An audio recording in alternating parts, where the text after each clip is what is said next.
Parliament శీతాకాల సమావేశాల్లో 16 బిల్లులను ప్రవేశపెట్టేందుకు కేంద్రం కసరత్తు చేసింది. అందులో వక్ఫ్ బిల్లు, విపత్తు నిర్వహణతో సహా కీలక బిల్లులు ఉన్నాయి. ఇవాళ్టి నుంచి పార్లమెంట్ సమావేశాలు జరగనున్న నేపథ్యంలో కేంద్రం ఆదివారం అఖిలపక్ష సమావేశం నిర్వహించింది. ఇక పార్లమెంటరీ వ్యవహారాల మంత్రి కిరణ్ రిజిజు ఉభయ సభల్లోని రాజకీయ పార్టీల ఫ్లోర్ లీడర్లతో సమావేశమయ్యారు. ఈ భేటీకి రక్షణ మంత్రి రాజ్నాథ్ సింగ్ అధ్యక్షత వహించారు. 16 బిల్లులకు సంబంధించిన వివరాలను అన్ని పార్టీల నేతలకు అందించారు.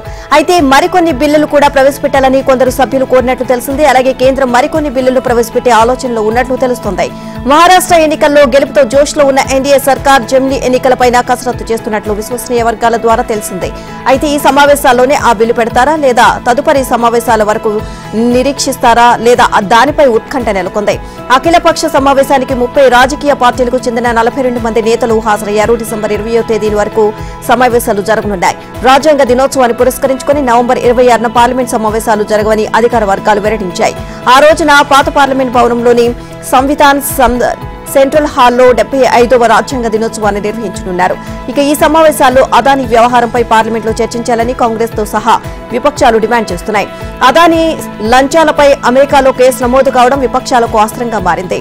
ఇక అలాగే మణిపూర్ హింస, ప్రాణాంతకంగా మారిన వాయు కాలుష్యం తదితర అంశాలపై అధికార పార్టీని ఇరుకున పెట్టాలని ప్రతిపక్షాలు భావిస్తున్నాయి. దేశంలోని మినీ ఇండియా పోరుగా పిలిచిన మహారాష్ట్రలో బీజేపీ నేతృత్వంలోని ఎన్డీఏ కూటమి భారీ విజయాన్ని నమోదు చేసుకోవడం పార్లమెంట్ సమావేశాల ముందు బీజేపీలో నూతన ఉత్సాహాన్ని నింపింది. ఇటీవలే హర్యానా గెలుపు, ఇప్పుడు మహారాష్ట్ర విజయం బీజేపీకి తిరుగులేని ఉత్సాహాన్ని ఇచ్చాయి. దీంతో పార్లమెంట్ సమావేశాల్లో బీజేపీ మరింత దూకును ప్రదర్శించే అవకాశం ఉంది. మహారాష్ట్రలో మహాయుతి ప్రభుత్వం నేడు కొలువు తీరనుంది. ప్రస్తుత శాసనసభ కాల పరిమితి మంగళవారంతో ముగియనుంది. దాంతో సోమవారమే కొత్త సర్కార్ను ఏర్పాటు చేయడం అనివార్యమైంది. ముఖ్యమంత్రి, ఇద్దరు ఉప ముఖ్యమంత్రులు, 6 లేదా 7 మంత్రులు ప్రమాణం చేయవచ్చని తెలుస్తోంది. తదుపరి విస్తరణలో బీజేపీకి చెందిన 22-24 మంది ఎమ్మెల్యేలకు చోటు దక్కుతుంది అని సమాచారం. సింధే వర్గానికి 10 నుంచి 12, అజిత్ వర్గానికి 8 నుంచి 10 మంత్రి పదవులు దక్కుతాయి అని తెలుస్తోంది. ఇక కొత్త ముఖ్యమంత్రి ఎవరు అనే దానిపైన మహాయుతి కూటమిలో చర్చలు, సంప్రదింపులు కొనసాగుతున్నాయి. సొంతంగానే అత్యధిక స్థానాలు సాధించి అతిపెద్ద పార్టీగా ఆవిర్భవించిన బీజేపీ తమ పార్టీ నాయకుడు, ఇప్పటి వరకు ఉప ముఖ్యమంత్రిగా ఉన్న దేవేంద్ర ఫడ్నవీస్ వైపే మొగ్గు చూపుతోంది. ఇక అదే సమయంలో ప్రస్తుత ముఖ్యమంత్రి ఏక్నాథ్ షిండే పనితీరును బీజేపీ పెద్దలు ప్రశంసిస్తున్నారు. మరోవైపు శివసేన నాయకులు సింధేకు, ఎన్సీపీ నేతలు అజిత్ పవార్ కు సీఎం పదవి ఇవ్వాలని కోరుతున్నారు. అయితే సీఎంగా ఎవరిని నియమించాలి అనే దానిపై సంప్రదింపుల వేదిక ఇప్పుడు ముంబై నుంచి ఢిల్లీకి మారింది. మహాయుతి కూటమి అగ్రనేతలు ఢిల్లీకి పయనమయ్యారు. మరి కాసేపట్లో తమ నిర్ణయాన్ని ప్రకటించే అవకాశాలు ఉన్నాయి. ఫడ్నవీస్ కు న్యాయంగా సీఎం పీఠం దక్కాలని ఆర్ఎస్ఎస్ కు అభిప్రాయపడుతోంది. మహారాష్ట్ర ప్రజలు ఇంత భారీ మెజారిటీని కట్టబెట్టిన నేపథ్యంలో ఇక బీజేపీ సొంత పార్టీ నేతకే సీఎం పగ్గాలు అప్పగించడం సబబు అనే సందేశాన్ని పరోక్షంగా బీజేపీ అగ్ర నాయకులకు పంపినట్లు విశ్వసనీయ వర్గాలు చెబుతున్నాయి. అయితే మహారాష్ట్రలో ప్రాబల్యం అధికంగా ఉన్న మరాఠాలు తమ వర్గానికి ముఖ్యమంత్రి పదవిని ఇవ్వాలి అనే డిమాండ్ను గట్టిగా వినిపిస్తున్నాయి. సౌర విద్యుత్ కొనుగోలు ఒప్పందంలో అక్రమాలు జరిగాయని ఆంధ్రప్రదేశ్ నుంచి అమెరికా వరకు చెబుతుంటే జగన్ మాత్రం బుకాయిస్తున్నారు. సోలార్ ఎనర్జీ కార్పొరేషన్ ఆఫ్ ఇండియాతో ఒప్పందం చేసుకుంటే అదానికి ఏం సంబంధం అంటూ జగన్, ఆయన పార్టీ నేతలు అడ్డగోలుగా వాదిస్తున్నారు. నిజాలు దాచేందుకు ఎంత ప్రయత్నించినా పక్కా ప్లాన్ ప్రకారమే అదానికి మేలు చేయడానికి డీల్ కుదుర్చుకున్నట్లు తెలుస్తోంది. ఈ వ్యవహారంలో జగన్, అదానీ పాత్రపై ఎన్నో సందేహాలు వ్యక్తమవుతున్నాయి. 2021 డిసెంబర్ 1వ తేదీన 7,000 మెగావాట్ల సౌర విద్యుత్ కొనుగోలు ఒప్పందం జరిగింది. అంతకుముందు 2021 ఆగస్టు 7వ తేదీన, సెప్టెంబర్ 12న, నవంబర్ 20వ తేదీన అప్పటి సీఎం జగన్ తో తాడేపల్లిలో అదానీ ప్రత్యేకంగా 3 సార్లు భేటీ అయ్యారు. ఈ ఒప్పందంతో అదానికి సంబంధం లేకుంటే మరి ఎందుకు కలిశారు? ఆ భేటీల వెనుక మర్మమేంటి? సెకీతో ఒప్పందానికి ముందు పనిగట్టుకుని ప్రత్యేక విమానంలో తాడేపల్లికి 3 సార్లు అదానీ ఎందుకు వచ్చారు? జగన్ ఎందుకు కలిశారు? ఒకవేళ విద్యుత్ ఒప్పందం కోసం కాదని రాష్ట్రంలో పెట్టుబడులు పెట్టేందుకు అదానీ ఆసక్తి చూపారని అనుకున్నా అప్పట్లో ఈ విషయాన్ని సీఎం హోదాలో జగన్ ఎందుకు బహిర్గతం చేయలేదు? ప్రపంచ కుబేరుల్లో ఒకరిగా పేరున్న అదానీ 3 నెలల్లో 3 సార్లు రహస్యంగా కాలవలసిన అవసరం ఏమిటి అన్న సందేహాలు వ్యక్తమవుతున్నాయి. ఇక పంప్డ్ స్టోరేజ్ డేటా సెంటర్ ను అదానీ ఏర్పాటు చేస్తున్నట్లు ఆనాడు ముఖ్యమంత్రి కార్యాలయం అధికారికంగా ప్రకటించలేదు. ఈ భేటీల వెనుక ఏదో మర్మం దాగుంది అనే అభిప్రాయం సర్వత్రా వినిపిస్తోంది. అమెరికా దర్యాప్తు సంస్థలు ఈ సందేహాలను పటాపంచం చేశాయి. స్కామ్ల కోసం స్కీమ్ కు స్కెచ్ వేసి రాష్ట్రంపై లక్షల కోట్ల రూపాయలు సోలార్ ఒప్పందం భారాన్ని జగన్ వేశారు అంటూ న్యూయార్క్ కోర్టులో అభియోగం మోపాయి. జగన్, అదానీ ముడుపుల వ్యవహారం ఇది నచ్చగా విద్యుత్ సరఫరా ఒప్పందం నుంచి అజూర్ వైదొలగడం గురించి అభియోగ పత్రంలో పేర్కొన్నాయి. అదానీ లంచాల వ్యవహారం భారత సర్వోన్నత న్యాయస్థానానికి చేరింది. అదానీపై అమెరికా న్యాయశాఖ మోపిన అభియోగాలపై భారతీయ దర్యాప్తు సంస్థలతో కూడా సమగ్ర దర్యాప్తునకు ఆదేశించాలని కోరుతూ న్యాయవాది విశాల్ తివారీ సుప్రీంకోర్టులో పిటిషన్ దాఖలు చేశారు. దానిపై తక్షణ విచారణ కోరుతూ ధర్మాసనం ఎదుట ప్రత్యేకంగా ప్రస్తావించనున్నారు. భారత్లో సౌర విద్యుత్ ఒప్పందాల కోసం అదానీ గ్రూప్ 2029 కోట్ల రూపాయలు లంచం ఇవ్వజూపిన ఆరోపణలపై ఆ గ్రూప్ అధినేత గౌతమ్ అదానీ, సాగర్ అదానీతో సహా మొత్తం 8 మందిపై అభియోగాలు నమోదయ్యాయి. దీనిపై పార్లమెంటరీ సంయుక్త బృందం విచారణ జరపాలని, అదానీని అరెస్టు చేయాలని విపక్షాలు డిమాండ్ చేస్తున్నాయి. ఇక ఇవాళ్టి నుంచి మొదలయ్యే పార్లమెంట్ శీతాకాల సమావేశాలను స్తంభింపచేయాలని నిర్ణయించాయి. ఈ నేపథ్యంలో తివారీ కేసుకు ప్రాధాన్యం ఏర్పడింది. అదానీపై హిండెన్బర్గ్ రిపోర్టుపై దర్యాప్తు కోరుతూ గతంలోనూ ఆయన పిటిషన్ వేశారు.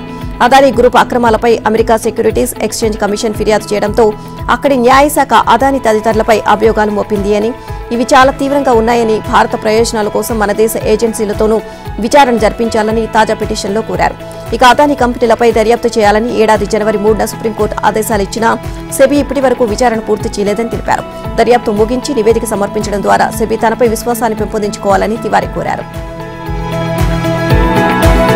తిరుమల శ్రీవారి లడ్డూ ప్రసాదాల తయారీకి కల్తీ నెయ్యి సరఫరా చేశారు అన్న ఆరోపణలపై సుప్రీంకోర్టు నియమించిన ప్రత్యేక దర్యాప్తు బృందం ఎట్టకేలకు విచారణ మొదలుపెట్టింది. సిట్ కీలక సభ్యులు ఇంకా తిరుపతి చేరుకున్నప్పటికీ కింది స్థాయిలో డీఎస్పీల ఆధ్వర్యంలో విచారణ ప్రారంభమైంది.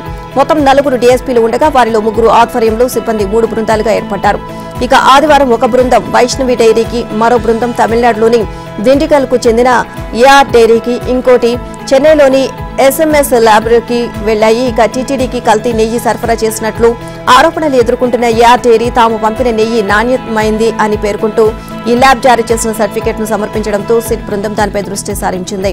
ఇక ఏఆర్ డైరీ నెయ్యి నాణ్యతపై ఈ ల్యాబ్ ఇచ్చిన సర్టిఫికెట్ నిజమా కాదా, దేని ఆధారంగా నెయ్యి నాణ్యతను సర్టిఫై చేశారు, ఎలా పరీక్షించారు, ఏ పరికరాలు ఉన్నాయి, అవి ఎప్పటివి అన్న తదితర ప్రశ్నావళిని రూపొందించుకొని వివరాలు సేకరించినట్లు తెలుస్తోంది. ఇక ఏఆర్ డైరీ నెయ్యి నాణ్యతను పరీక్షించి సర్టిఫికేట్ జారీ చేసిన ల్యాబ్ నిపుణుల వివరాలు, చిరునామాలతో సహా సేకరించినట్లు తెలిసింది. సిట్ కీలక అధికారులు రంగప్రవేశం చేశాక దీనిపై సంబంధిత నిపుణులను లోతుగా ప్రశ్నించే అవకాశం ఉంది. అధికారుల బృందాల్లో ఒకటి వైష్ణవి డైరీలో, మరొకటి దిండిగల్లోని ఏఆర్ డైరీలో తనిఖీలు చేపట్టాయి. ఈ 2 డైరీలు సామర్థ్యంపై ప్రధానంగా దృష్టి కేంద్రీకరించాయి. ఈ డైరీలు ఎప్పుడు ఏర్పాటయ్యాయి, ఎన్ని చిల్లింగ్ సెంటర్లు ఉన్నాయి, వాటి రోజువారీ పాల సేకరణ సామర్థ్యం ఎంత అనే కోణాల్లో వివరాలు సేకరిస్తున్నారు.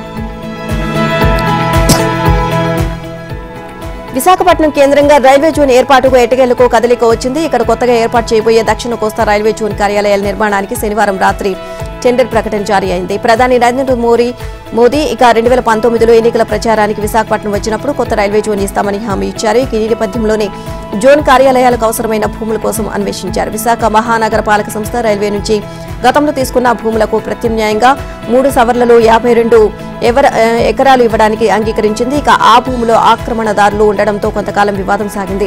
ఇవన్నీ కాకుండా డివిజనల్ రైల్వే మేనేజర్ కార్యాలయం వెనుక ఉన్న వైర్లెస్ కాలనీలో రైల్వే జోన్ కు శంకుస్థాపన చేయాలని 2022 నవంబర్లో ఏర్పాట్లు చేశారు. అయితే ఏం జరిగిందో ఏమో రాత్రికి రాత్రి నిర్ణయం మార్చుకుని కార్యక్రమాన్ని వాయిదా వేశారు. వైసీపీ ప్రభుత్వం భూముల అప్పగింతలో జాప్యం చేయడంలో జోన్ పనులు ప్రారంభించలేకపోతున్నాయి అని రైల్వే శాఖ మంత్రి అశ్విని వైష్ణవ్ వెల్లడించారు. భూములు ఇస్తే వారం రోజుల్లో పనులు ప్రారంభిస్తామని కూడా ప్రకటించారు. 2024లో మళ్లీ ఎన్నికలు వచ్చాయి. రాష్ట్రంలో కూటమి అధికారంలోకి రావడంతో సీఎం చంద్రబాబు దీనిపై దృష్టి పెట్టారు. రైల్వే శాఖకు వెంటనే భూములు అప్పగించాలని విశాఖ జిల్లా అధికారులను ఆదేశించారు. దీంతో ఆగస్టు నెలాఖరులో రైల్వేకి భూములు అప్పగించి రెవెన్యూ రికార్డులో మ్యూటేషన్ కూడా చేయించారు. కేంద్ర విమానయాన శాఖ మంత్రి కింజరాపు రామ్మోహన్ నాయుడు ఈ ఏడాది డిసెంబర్లో విశాఖ కేంద్రంగా రైల్వే జోన్ నిర్మాణానికి శంకుస్థాపన చేయిస్తాము అని ప్రకటించారు. ఈ హామీ ప్రకారం డిసెంబర్ నెల ఇంకా వారం రోజులు ఉండగానే జోన్ భవన నిర్మాణాలకు టెండర్ వెలువడింది. ఇక ఈ నెల 29న ప్రధాని నరేంద్ర మోదీ విశాఖపట్నం వస్తున్నారు.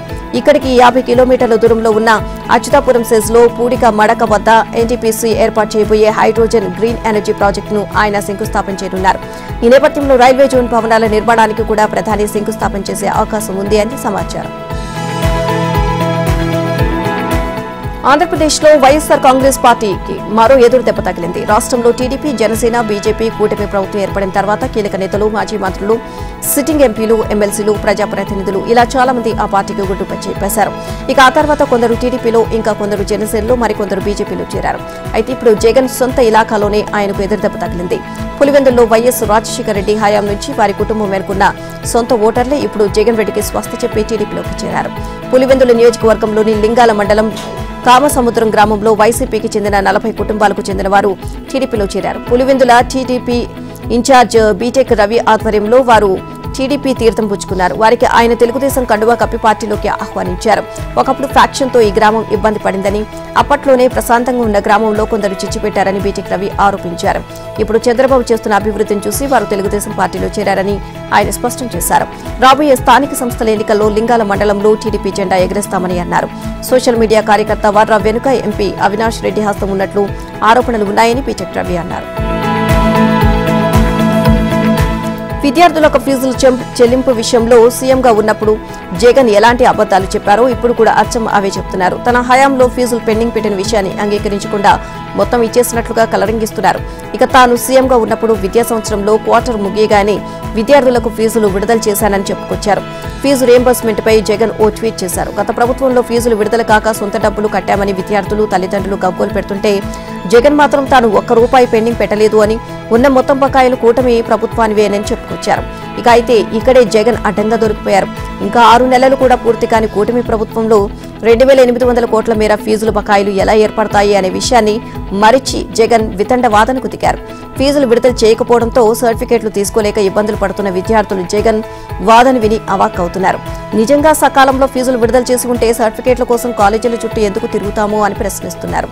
వాస్తవానికి జగన్ హయాంలో ఉన్నత విద్యను అభ్యసించే విద్యార్థులు ప్రత్యక్ష నరకం చూశారు. ప్రభుత్వం కాలేజీల మధ్య ఉండాల్సిన ఫీజుల అంశాన్ని విద్యార్థులు కాలేజీల మధ్యకు మార్చి కాలేజీ యాజమాన్యాలు వారికి నచ్చినట్లుగా ఫీజులు వసూలు చేసుకునే పరిస్థితి కల్పించారు.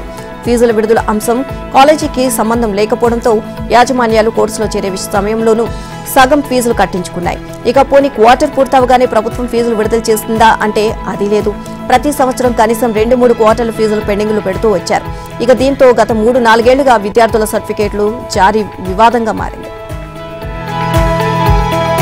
తెలంగాణలో కాంగ్రెస్ సర్కార్ కొలువుతీరి ఏడాది పూర్తవుతున్న సందర్భంగా 9 రోజుల పాటు ప్రజాపాలన విజయోత్సవాలు నిర్వహించాలని ప్రభుత్వం నిర్ణయించింది. తెలంగాణ వ్యాప్తంగా డిసెంబర్ 1 నుంచి 9 వరకు ఘనంగా వేడుకలను నిర్వహించుకునేందుకు సన్నద్దమవుతోంది. ఉత్సవాల్లో భాగంగా కీలకమైన పలు అభివృద్ధి పనులకు ప్రారంభోత్సవాలు, శంకుస్థాపన చేసేందుకు ప్రణాళికలు సిద్ధం చేస్తుంది. 9 రోజుల పాటు జరిగే సంబరాల్లో అభివృద్ధి, సంక్షేమ కార్యక్రమాలే కీలక భూమికగా ఉండేలా కార్యాచరణ రూపొందిస్తోంది. ఈ మేరకు శాఖల వారీగా 1వ తేదీ నుంచి వరుసగా నిర్వహించే కార్యక్రమాల ప్రణాళికను అధికారులు సిద్ధం చేస్తున్నారు. ఇందులో భాగంగా రాష్ట్రంలో సమీకృత గురుకుల పాఠశాల సముదాయాల భవనాలకు భూమి పూజ నిర్వహిస్తున్నారు. ఇక ఇప్పటికే 28 నియోజకవర్గాల్లో ఈ భవనాల పనులు మొదలయ్యాయి. మరో 26 నియోజకవర్గాల పరిధిలో సమీకృత గురుకులాలను ప్రభుత్వం ఇటీవలే మంజూరు చేసింది. ప్రజాపాలన విజయోత్సవాల్లో వీటికి శంకుస్థాపన చేయనున్నారు. 1వ తేదీ నుంచి 7 వరకు అన్ని గ్రామాల్లో సీఎం కప్ క్రీడా పోటీలను నిర్వహిస్తారు. ఇక గ్రామీణ ప్రాంతాల్లోని ప్రతిభను వెలుగులోకి తేవడమే లక్ష్యంగా స్పోర్ట్స్ అథారిటీ గ్రామ స్థాయి నుంచి రాష్ట్ర స్థాయి వరకు ఈ పోటీలను నిర్వహిస్తోంది. డిసెంబర్ 4న పెద్దపల్లిలో యువతతో విజయోత్సవ సభ నిర్వహించనున్నారు. గ్రూప్ 4 ఉద్యోగాలు సాధించిన వారికి ఈ సభలో నియమ పత్రాలు అందజేయనున్నారు. అలాగే విజయోత్సవాల సందర్భంగా రాష్ట్రంలోని అన్ని పాఠశాలలు, కాలేజీల్లో వ్యాస రచన పోటీలు నిర్వహిస్తారు. ఇక ఉన్నత స్థాయిలోనే విద్యార్థులను ఈ వేడుకల్లో భాగస్వామ్యం చేసేలా విద్యాశాఖ ఏర్పాట్లు చేస్తోంది. ఇక శాఖల వారీగా నిర్ణీత ప్రణాళిక ప్రకారం సంబంధిత మంత్రుల సారథ్యంలో ఈ కార్యక్రమాలు నిర్వహించేలా ఏర్పాట్లు చేయాలని ముఖ్యమంత్రి అధికారులకు ఆదేశాలు జారీ చేశారు. ఆయా జిల్లాల ఎమ్మెల్యేలు, ఎమ్మెల్సీలు, ఎంపీలు, మంత్రులతో పాటు ఈ కార్యక్రమాల్లో పాల్పంచుకోవాలని అధికారులకు సీఎం పిలుపునిచ్చారు. సీఎం రేవంత్ రెడ్డి వాళ్ళ ఢిల్లీకి వెళ్లనున్నారు. తెలంగాణలో కాంగ్రెస్ అధికారం చేపట్టి డిసెంబర్ 7 నాటికి ఏడాది పూర్తవుతున్న సందర్భంగా ఏఐసీసీ పెద్దలను ఆయన కలవనున్నారు. ఇక ప్రజా పాలన విజయోత్సవాల గురించి తెలపడంతో పాటు ఢిల్లీ పెద్దలను ఈ ఉత్సవాలను ఆహ్వానించనున్నట్లు తెలిసింది. ఇక అలాగే కాంగ్రెస్ అగ్రనేత రాహుల్ గాంధీతోనూ రేవంత్ భేటీ కానున్నారు. అధికారం చేపట్టి ఏడాది అవుతున్న మంత్రివర్గంలో ఇంకా 6 స్థానాలు ఖాళీగానే ఉన్న నేపథ్యంలో కేబినెట్ విస్తరణపై రాహుల్తో చర్చించనున్నట్లు సమాచారం. ఇక సచివాలయంలో ఏర్పాటు చేయబోయే తెలంగాణ తల్లి విగ్రహాన్ని డిసెంబర్ 9న ఆవిష్కరించాలని ప్రభుత్వం నిర్ణయించింది. ఇక ఆ కార్యక్రమానికి సోనియా, రాహుల్ ను ప్రత్యేకంగా ఆహ్వానించనున్నట్లు తెలుస్తోంది. ఇటు ఖాళీగా ఉన్న కొన్ని కార్పొరేషన్ పదవుల భర్తీతో పాటు కులగణన పైన అధిష్టానంతో చర్చించనున్నారు. ఇదిలా ఉండగా లోక్సభ స్పీకర్ ఓం బిర్లా కుటుంబ ఫంక్షన్లో సీఎం రేవంత్ రెడ్డి పాల్గొంటున్నట్లు తెలిసింది. కొడంగల్ నియోజకవర్గంలోని లగచర్ల ఘటనకు నిరసనగా బీఆర్ఎస్ ఆందోళనకు శ్రీకారం చుట్టింది. వారికి బాసటగా నిలిచేందుకు గులాబీ దళం పోరుబాటు పట్టింది. ఇందులో భాగంగా నేడు మహబూబాబాద్ జిల్లా కేంద్రంలో మహా ధర్నాకు సంకల్పించింది.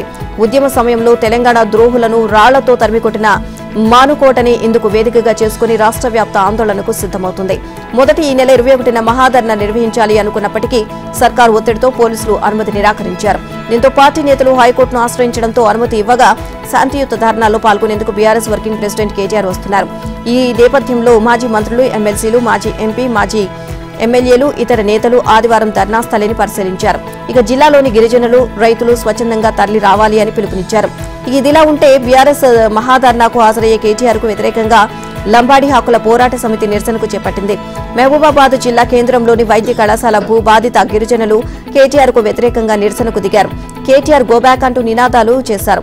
మహబూబాబాద్ లో వైద్య కళాశాల పేరిట గిరిజన రైతుల నుంచి సాగు భూములు లాక్కొని వారిపై అక్రమ కేసులు బనాయించి జైల్లో పెట్టించినప్పుడు గిరిజనులకు జరిగిన అన్యాయం గుర్తుకు రాలేదా అంటూ వారు ప్రశ్నించారు. హైదరాబాద్ లో ఆక్రమణలపై కొరడా జలిపిస్తున్న హైడ్రా కమిషనర్ రంగనాథ్ మరోసారి వార్తల్లో నిలిచారు. తన ఇల్లు బఫర్ జోన్ లో ఉంది అంటూ కొంతమంది చేస్తున్న ప్రచారం అసత్యమంటూ కొట్టిపారేశారు. యూసఫ్గూడ సమీపంలోని మధురానగర్ లో తాను నివసిస్తున్న ఇల్లు బఫర్ జోన్ పరిధిలో లేదని హైడ్రా కమిషనర్ ఏవి రంగనాథ్ స్పష్టం చేశారు. 1980లో తన తండ్రి సుబ్బయ్య ఆ ఇంటిని నిర్మించారని, అప్పటి నుంచి అదే ఇంట్లో ఉంటున్నామని తెలియజేశారు. కృష్ణకాంత్ పార్కు దిగువన వేల ఏళ్ల తర్వాత తమ ఇల్లు ఉంది అన్నారు. ఇక తమ ఇల్లు బఫర్ జోన్ లో ఉంది అని కొన్ని సామాజిక మాధ్యమాలతో పాటు పలు పేపర్లలో వచ్చిన వార్తల్లో వాస్తవం లేదు అన్నారు. ఒకప్పటి పెద్ద చెరువును 2.5 దశాబ్దాల క్రితం కృష్ణకాంత్ పార్కుగా అభివృద్ధి చేశారని రంగనాథ్ తెలియజేశారు. అయితే చెరువు కట్టకు దిగువన 10 మీటర్ల వరకే బఫర్ జోన్ ఉంది అన్నారు. 10 మీటర్లు దాటితే ఆ ప్రాంతం బఫర్ జోన్ పరిధిలోకి రాదు అన్నారు. ఇక చెరువు కట్టకు దాదాపు కిలోమీటర్ దూరంలో తమ ఇల్లు ఉంది అని ఆయన వివరించారు. కొందరు వ్యక్తులు తప్పుడు ప్రచారంతో ప్రజల్ని తప్పుదోవ పట్టించే ప్రయత్నాలు చేస్తున్నారని ఆయన ఆగ్రహాన్ని వ్యక్తం చేశారు.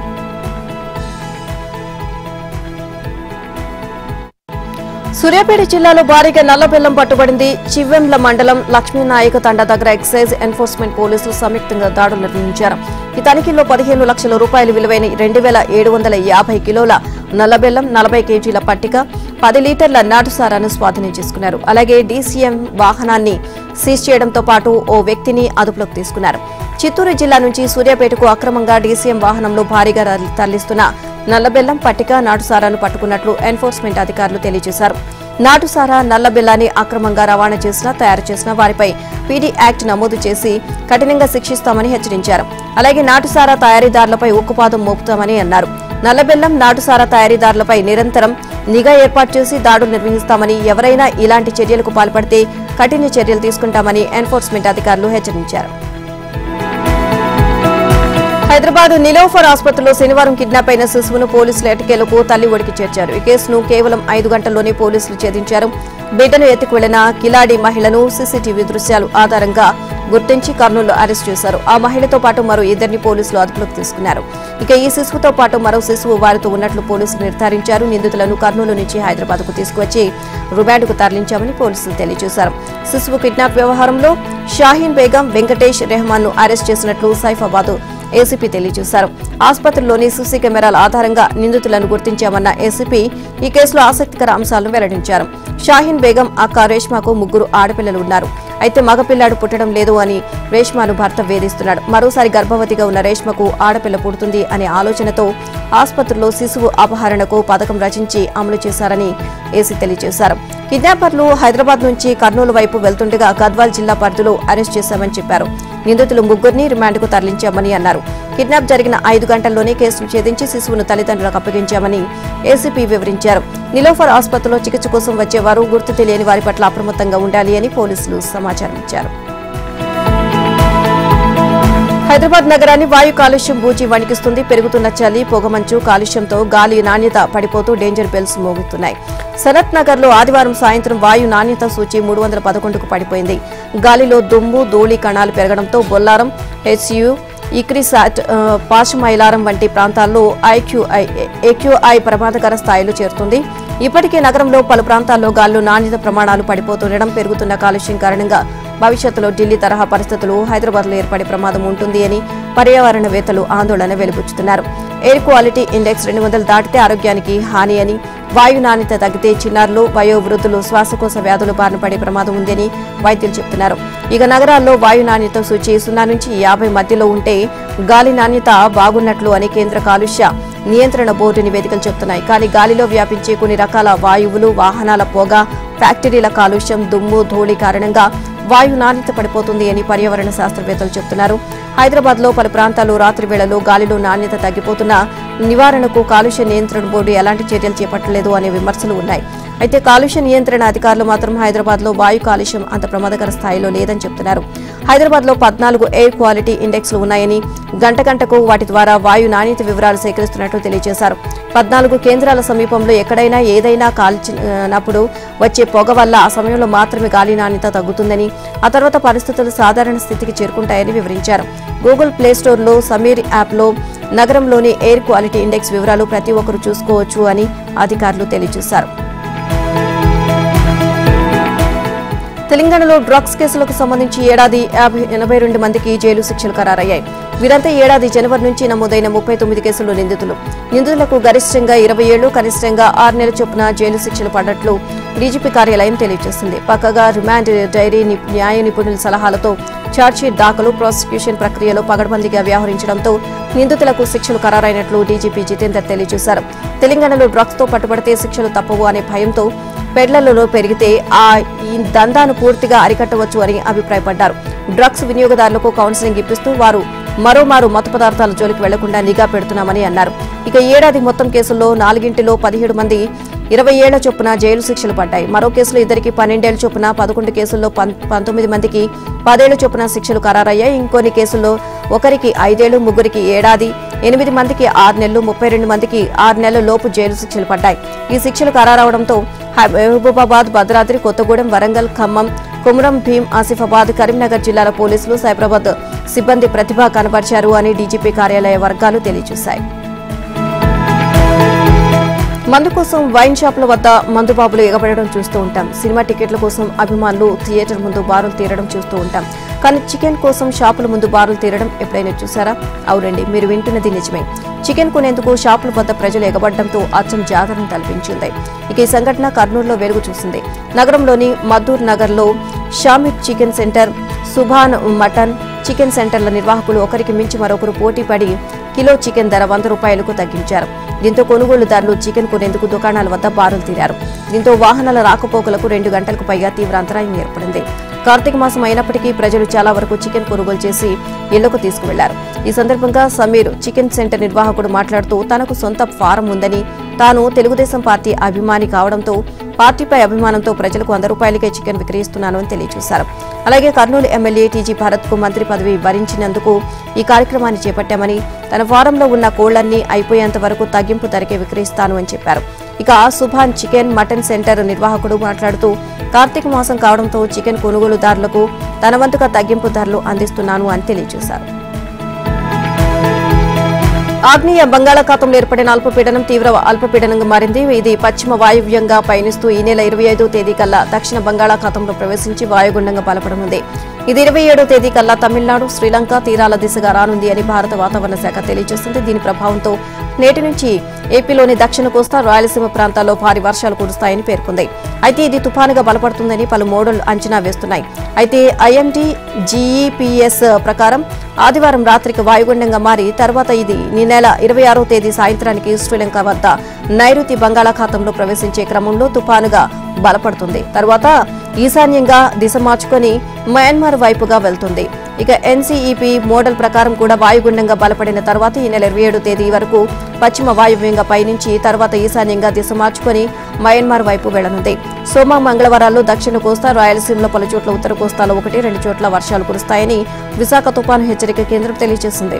27, 28 తేదీల్లో నెల్లూరు, ప్రకాశం జిల్లాలో, 29న విశాఖ, అనకాపల్లి, కాకినాడ, ప్రకాశం, నెల్లూరు జిల్లాలో భారీ వర్షాలు కురుస్తాయని చెప్పింది. ఇక 30న కోస్తా, రాయలసీమలో పలు చోట్ల వర్షాలు కురుస్తాయని పేర్కొంది. వాతావరణ శాఖ హెచ్చరికలతో రైతాంగానికి గుబులు పట్టుకుంది. 27 నుంచి 30 వరకు భారీ వర్షాలు కురిసే అవకాశం ఉందన్న హెచ్చరికలతో రైతులు ఆందోళన చెందుతున్నారు. ప్రస్తుతం వరి దండిగా పడింది. ఇక కోతలు సాగుతున్నాయి. మెట్ట ప్రాంతాల్లో పత్తి తీతలు పుంజుకున్నాయి. రబీ పంటలు మొలక మొక్క దశలో ఉన్నాయి. ఈ తరుణంలో భారీ వర్షాలు కురిస్తే నష్టం ఖాయము అని రైతులు చెబుతున్నారు. లోక్సభ ఎన్నికల్లో పరాభవాన్ని తట్టుకుని నిలబడిన మహాయుతి కూటమి మహారాష్ట్రలోని ప్రతి ప్రాంతంలోనూ తన సత్తా చాటింది. 288 స్థానాలు శాసనసభలో ఏకంగా 234 సీట్లు పొందింది. అఘాడి 49 స్థానాల్లో మాత్రమే గెలవగా మిగతా సీట్లు చిన్న చితక పార్టీ ఖాతాల్లో చేరాయి. భారీ విజయం ఇంకా ఒక ప్రాంతానికే పరిమితం కాలేదు. రాష్ట్రంలోని 5 ప్రాంతాల్లోనూ తన ఆధిపత్యం ప్రదర్శించింది. ఇక మరాఠ్వాడాలోని జరిగిన లోక్సభ ఎన్నికల్లో 8 స్థానాలకు గాను మహాయుతి ఒకటే గెలిచింది. అసెంబ్లీ ఎన్నికల్లో మాత్రం 46 సీట్లలో ఏకంగా 41 చోట్ల గెలిచింది. బీజేపీ ఓబీసీలను సంఘటితం చేయడం, ఆర్ఎస్ కు ఈ ప్రాంతంలో మంచి పరపతి ఉండడం దీనికి ప్రధాన కారణం. మరాఠా రిజర్వేషన్ ఉద్యమ నేత మనోజ్ జరాంఘే పాటిల్ చివరి నిమిషంలో తన అభ్యర్థులను పోటీ నుంచి తప్పించడంతో మహాయుతి విజయానికి మార్గం సుగమమైంది. ఇక 20 చోట్ల పోటీ చేసిన బీజేపీ 19, సిండే సేన 16కి గాను 13, అజిత్ ఎన్సీపీ 9కి గాను 8 స్థానాల్లో గెలవడం గమనార్హం. ఇక విదర్భలో 62 స్థానాలకు గాను మహాయుతి 49 చోట్ల గెలిచింది. ఇందులో బీజేపీ వాటా 39. ఒకప్పుడు ఈ ప్రాంతం కాంగ్రెస్ కు కంచుకోట. 2019లో 15 చోట్ల గెలిచిన ఈ పార్టీ ఈసారి 8కే పరిమితమైంది. ఉప ముఖ్యమంత్రి బీజేపీ వ్యూహకర్త దేవేంద్ర ఫడ్నవీస్ నాగపూర్ నైరుతి స్థానంలో ఘన విజయం సాధించగా అఘాడీ సీఎం అభ్యర్థిగా భావించిన పీసీసీ అధ్యక్షుడు నానా పటేల్ సకోలి స్థానంలో కేవలం 208 ఓట్లతో అతి కష్టం మీద నెగ్గారు. ఇక మరోవైపు కొంకణ్ బెల్ట్ ముంబై మెట్రోపాలిటన్ ప్రాంతంలో అఘాడీ చావు దెబ్బతింది. మొత్తం 39 స్థానాలకు గాను మహాయుతి 35 చోట్ల ఘన విజయం సాధించింది. ఇక్కడ గట్టిపట్టు ఉన్న ఉద్ధవ్ సేన ఒక చోట మాత్రమే గెలవడం ఆ పార్టీ వర్గాలను తీవ్ర ఆందోళనకు గురిచేస్తుంది. ఇక పశ్చిమ, ఉత్తర మహారాష్ట్ర ప్రాంతాల్లోని మహాయుతి అత్యధిక స్థానాలు కైవసం చేసుకుంది. మణిపూర్లో ఇటీవల అపహరణ, ఆ తర్వాత హత్యకు గురైన మహిళలు, చిన్నారులు పోస్టుమార్టం నివేదికలో షాకింగ్ విషయాలు వెల్లడయ్యాయి.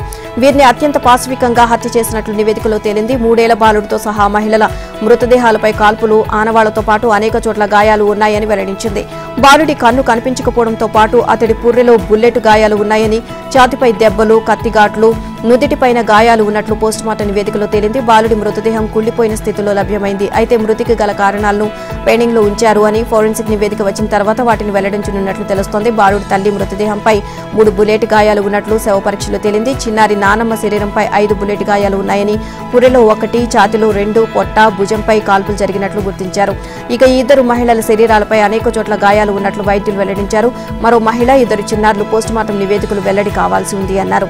ఇక మైతేయి వర్గానికి చెందిన 9 మంది మృతుల్లో 6 నవంబర్ 16న అపహరణకు గురయ్యారు. వీరిలో 3 మహిళలు, 3 చిన్నారులు ఉండగా వీరి మృతదేహాలు నదిలో కొట్టుకురావడం సంచలనంగా రేపింది. ఇక రోజుల వ్యవధిలో లభ్యమైన వీరి మృతదేహాలకు అస్సాంలోని సిల్చర్ వైద్య కళాశాల ఆసుపత్రిలో పోస్టుమార్టం నిర్వహించారు. వీటిని తీసుకువెళ్లడానికి నిరాకరించిన బాధిత కుటుంబాలు న్యాయం జరిగే వరకు తీసుకువెళ్లే ప్రసక్తే లేదు అని పేర్కొన్నారు. చివరకు అధికారులు వారిని ఒప్పించి మణిపూర్లోని జిర్బాంకు మృతదేహాలను తరలించారు. కట్టుదిట్టమైన భద్రతా ఏర్పాట్ల మధ్య మృతదేహాలకు ఇటీవల అంత్యక్రియలు నిర్వహించారు. పాకిస్తాన్లో భారీ నిరసనలకు పీటీఐ పార్టీ నేతలు పిలుపునిచ్చారు. మాజీ ప్రధాని, ఆ పార్టీ అధినేత ఇమ్రాన్ ఖాన్ ను జైలు నుంచి విడుదల చేయాలని డిమాండ్ చేస్తూ ఆయన మద్దతుదారులు రాజధాని నగరంలో నిరసనలు చేపట్టేందుకు సిద్దమయ్యారు. ఈ నేపథ్యంలోనే భద్రతా దృష్ట్యా ఇస్లామాబాద్లో లాక్డౌన్ విధించారు. పలు కేసుల్లో ఆరోపణలు ఎదుర్కొంటున్న ఇమ్రాన్ ఖాన్ ప్రస్తుతం జైల్లో ఉన్నారు. ఆయన్ను విడుదల చేయాలని డిమాండ్ చేస్తూ ఇమ్రాన్ మద్దతుదారులు భారీ నిరసనలకు సిద్దమయ్యారు. ఇస్లామాబాద్లోని రెడ్ జోన్లో ఉన్న డి చౌక్ ప్రాంతం ప్రవేశ ద్వారం దగ్గర నిరసనలకు రావాలి అంటూ ఇమ్రాన్ సహాయకుడు, ఇక ఖైబర్ పఖ్తూన్ఖ్వా ముఖ్యమంత్రి అలీ అమీన్ ప్రజలకు పిలుపునిచ్చారు. డిమాండ్లను నెరవేర్చేంత వరకు అక్కడే ఉండాలని ఖాన్ వీడియో సందేశంలో పిలుపునిచ్చినట్లు తెలియజేశారు. ఇమ్రాన్ ఖాన్ తో సహా పీటీఐ నేతలందరినీ విడుదల చేయడంతో పాటు ఎన్నికల్లో అవకతవకలు జరిగాయంటూ ఆరోపిస్తూ ప్రభుత్వ నేతలంతా రాజీనామా చేయాలంటూ డిమాండ్లు వినిపిస్తున్నాయి. ఇక నిరసనల నేపథ్యంలో పోలీసు యంత్రాంగం అప్రమత్తమైంది. నిరసనకారులను అడ్డుకునేందుకు రాజధానికి వెళ్లే మార్గాలను బ్లాక్ చేశారు. ఐపీఎల్ వేలంలో భారత యువ ఆటగాడు రిషబ్ పంత్లపై కాసుల వర్షం కురిసింది. ఇక అతను ఐపీఎల్ చరిత్రలోనే అత్యధిక ధరగా దక్కించుకున్న ఆటగాడిగా నిలిచారు.